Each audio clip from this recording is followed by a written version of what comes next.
हरिओम, सुप्रभातम। प्यारे बच्चे, आज हम पुनः बिहार बोर्ड संस्कृत ट्यूशन के भारतीय संस्कार पढ़ाने जा रहे हैं। आप ये देखें, भारतीय संस्कार में भारत के जो संस्कार हैं, 16 संस्कार हैं, इन सब पे प्रकाश डाला जाएगा। सबसे पहले हम ब्रैकेट वाले भाग को देखते हैं। भारतीय संस्कृति अन्यतमं वैशिष्ट्यं विद्यते यत् जीवने इह समय समय संस्कार अनुतिष्ठिता भवन्ति। भारतीय संस्कृति में जो सबसे विशिष्ट है कि हमारे जीवन में समय समय पर संस्कार का आयोजन किया जाता है। अद्य संस्कार शब्दः सीमितो व्यंग्य रूपः प्रयुज्यते किंतु संस्कृते रूपीकरणम् इदं भारतस्य व्यक्तित्वं रचयति। आज ये संस्कार शब्द सीमित रूप में और व्यंग्य रूप में प्रयुक्त होता है, किंतु संस्कृत भारत के व्यक्तित्व की रचना करने वाला है। विदेशे निवसन्तो भारतीयाः संस्कारान् प्रति उन्मुखाः जिज्ञासावश्च। अब विदेश में रहने वाले जो भारतीय हैं वो संस्कार के प्रति उन्मुख हैं। पाठ्येऽस्मिन् तेषां संस्काराणां संक्षिप्तः परिचयो महत्त्वं च निरूपितम्। इस पाठ में संस्कारों का संक्षिप्त परिचय और महत्व निरूपित किया गया है। यानी मूल बात यह है प्यारे बच्चे कि संस्कार का हमारे जीवन में, हमारे भारतीय जीवन में बहुत ही महत्वपूर्ण स्थान है। भारतीय लोग संस्कारी हैं अन्य के बनिस्पत, ये तो जगह जगह देखने को मिलता है।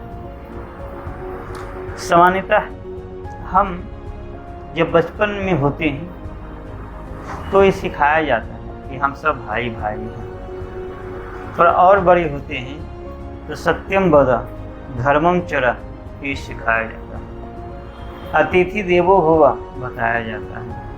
हम लोग ये गांव में देखते हैं कि हमारे यहाँ कोई जब आ जाते हैं अतिथि, तो हमारे घर में जो भी सर्वोत्तम चीज़ होता है खाने को, वो उनको मुहैया कराते हैं, उपलब्ध कराते हैं। अगर कोई कुटुंब रात्रि विश्राम करते हैं तो हमारे पास जो सोने का पलंग है, बिस्तर है, तकिया है, जो सबसे बेहतर है वो हम उनको उपलब्ध कराते हैं और सादर उपलब्ध कराते हैं, क्योंकि ये माना जाता है कि अतिथि देवी तुल्य है। ये हमारे घर की बात नहीं, आपके घर की बात नहीं, आम भारतीय घर की बात है।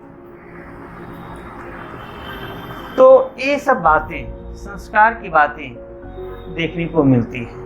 आप टीवी में देखते होंगे, समाचार पत्र में देखते होंगे, फिल्मों में देखते होंगे कि पश्चिमी समाज में टूटन ज़्यादा है।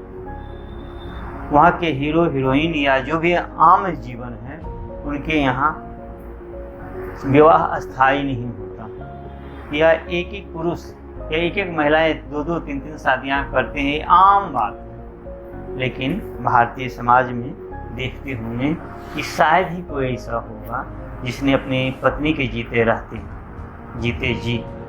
रहते दूसरी शादी की हो, या शायद ही कोई महिला होगी जो अपने पति के रहते जीवित रहते बिना तलाक लिए दूसरी शादी की। लेकिन पश्चिम में आम बात है।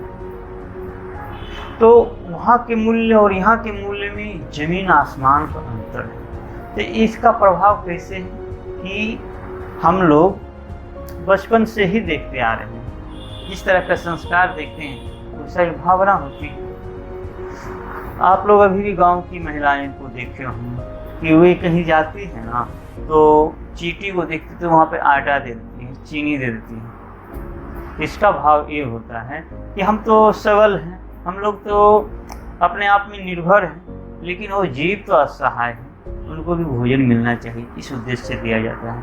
गाँव में देखे होंगे महिलाएं या पुरुष भी वो चावल के दाना को आसपास छितरा देंगे, एक छत पे है तो छत पर फेंक देंगे, तो क्यों? क्योंकि चिड़िया है, तोता, मैना, ये सब है, वो आते हैं, वो खाते हैं। हम अपने घर में देखते होंगे, पिताजी को जब भी खाएंगे तो अगर 5 रोटी दिए उनको तो 4.5 रोटी खाएंगे। आधा रोटी कितना? कुत्ता के लिए। अगर 4 रोटी दिए हैं, खा रहे हैं, तो उसमें से भी आधा रोटी कुत्ता। तो ये दया के भाव, प्रेम के भाव, ये सब बात है जो संस्कार है, हम अपने पूर्वजों से देखते आए हैं, सीखते आए हैं। ये हमारे लिए एक धरोहर है, ये सामान्य सी बात है। दूसरे के लिए विशेष बात हो सकती है, हमारे लिए सामान्य बात है। संस्कार हमारे खून में रचा बसा है। हम यही इस पाठ में पढ़ेंगे। अब हम आगे देखते हैं। भारतीय जीवनी प्राचीन काल से संस्कार महत्व आराध्यन। भारतीय जीवन में प्राचीन काल से संस्कार का महत्व रहा है। प्राचीन संस्कृति भी ज्ञानम संस्कारे भी हो जायते। प्राचीन संस्कृति का ज्ञान संस्कार से जाना जाता है, संस्कार से ही हम समझते हैं। अत्र ऋषीणाम कल्पना आसीत् यत् जीवनस्य सर्वेषु मुख्य उपसरेषु वेद मंत्राणां पाठः वरिष्ठानाम् आशीर्वादः होमः परिवार सदस्यानां सम्मेलनं च भवेत्। यहाँ ऋषियों की कल्पना थी कि जीवन के मुख्य अवसर पर हम लोग एकत्र हो, वेद मंत्रों का पाठ हो, बड़े लोगों का आशीर्वाद हो, होम हवन आदि हो, परिवार के सदस्य आपस में मिले। इसीलिए बहुत सारे कार्यक्रम उस अवसर पर, जैसे जन्मोत्सव है या जात कर्म है, नामकरण है, अन्नप्राशन है, चूड़ा कर्म है, वेदारंभ है, केशांत है, उपनयन संस्कार है, ये सब संस्कार जब भी होता है तो हम लोग एक जगह उपस्थित होते हैं। तब ये सब संस्कार 16 संस्कार में जो है वो तो धीरे धीरे कम होते जा रहा है, लेकिन अभी भी है। जब भी कोई संस्कार होता है हम लोग सभी उपस्थित होते हैं। हम लोग कितना ही बिजी क्यों ना हो, अगर भाई की, बहन की, भतीजा की, भतीजे की शादी होती है, अपने सब काम को ब्रेक करके छोड़ करके वहाँ पहुँचते हैं और आपस में मिलते जुलते हैं, है ना। तत् सर्वम संस्काराणाम अनुष्ठान संभवति। और ये सब संस्कार के अनुष्ठान से होता है। एवं संस्कार महत्व धारयन्ति। और संस्कार का बहुत बड़ा महत्व है। किंच संस्कार से मौलिक अर्थ परिमार्जन रूप गुणाधान रूपश्च न विस्मृत्यते। और संस्कार का मौलिक अर्थ परिमार्जन है। परिमार्जन मन होता है शुद्ध करना, गुणाधान रूपश्च, और गुणों का आधान करना, गुणों को ग्रहण करना है।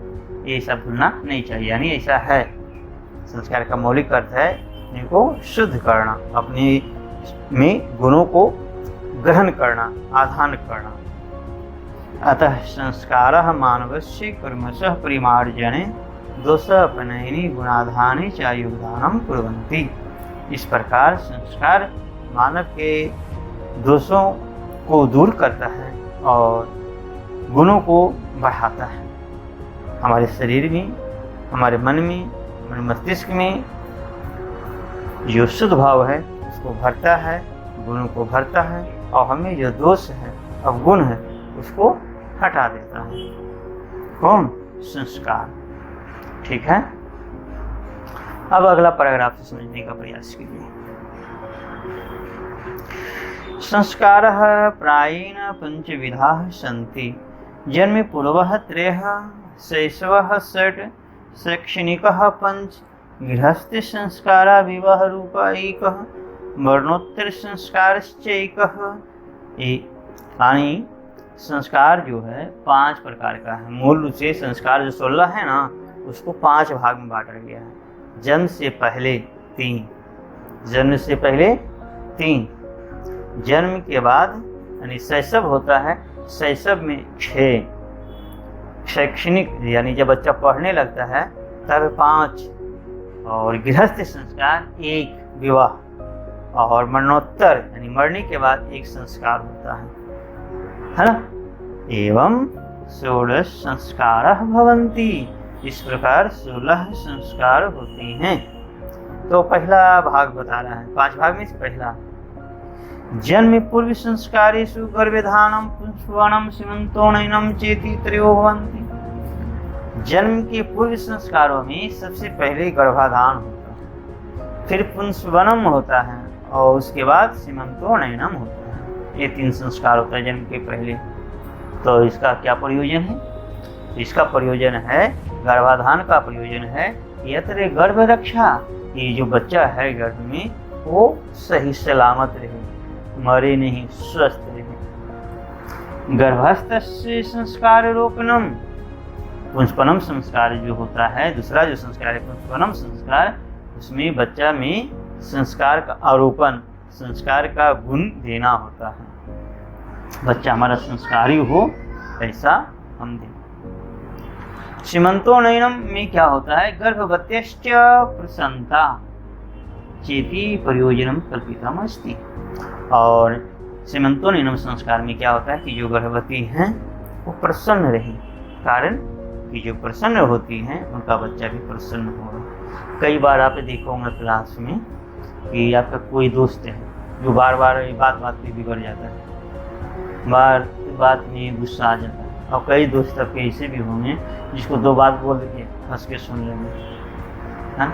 आप अपने सर को भी कई देखे होंगे, कोई सर आते हैं थोड़ा सा बात बोलेंगे एकदम गुस्सा आ जाएंगे, और कई सर हैं आप बहुत सारी गलतियां भी कर देंगे तो उतना नहीं डांटेंगे, मुस्कुरा कर टाल देंगे और बढ़िया समझा देंगे, बात को संभाल लेंगे। ऐसा देखते हैं। तो ये सब जब बच्चा माँ गर्भवती होती है, बच्चा पेट में होता है और माँ अगर स्वस्थ है, खुश है, प्रसन्न है, तो बच्चा भी स्वस्थ होगा, प्रसन्न होगा। इसके लिए सीमंतोनयनम संस्कार किया जाता है। यानी जन्म के पूर्व 3 संस्कार, गर्भाधान, पुंस्वनम और सीमंतोनयनम। तो गर्भाधान संस्कार का मूल उद्देश्य गर्भ की रक्षा करना, बच्चा मरे नहीं, स्वस्थ रहे, जिंदा रहे, इसके लिए गर्भाधान संस्कार। पुंस्वनम संस्कार में बच्चा में संस्कार का आरोपण करना, बच्चा संस्कारी हो, इसके लिए पुंस्वनम संस्कार किया जाता है। और सीमंतोनयनम संस्कार में गर्भवती जो है माँ हैं वो खुश रहें, प्रसन्न रहें, ताकि बच्चा भी खुश रहेगा, प्रसन्न रहेगा। ठीक है। शैशव संस्कारेषु जातकर्माणां विकरणं निष्क्रिमणम् अन्नप्राशनं चूड़ाकर्मे कर्णवेधश्चेति कर्मसु प्रभन्ति। शैशव संस्कारों में यानी बच्चा जब जन्म लेता है उसके बाद ये संस्कारों में जातकर्म, नामकरण, निष्क्रमण, अन्नप्राशन, चूड़ाकर्म और कर्णभेद, ये कर्म से संस्कार होते हैं। तो अभी ज़्यादा इसको एक्सप्लेन करेंगे तो वीडियो लंबा हो जाएगा, है ना। तो हम चाहते हैं कि इसको ख़त्म करें और अगला पार्ट में हम इसको समझाने की कोशिश करेंगे आगे, है ना। तो इसको देखते रहें। ठीक है। आपका दिन शुभ हो। धन्यवाद।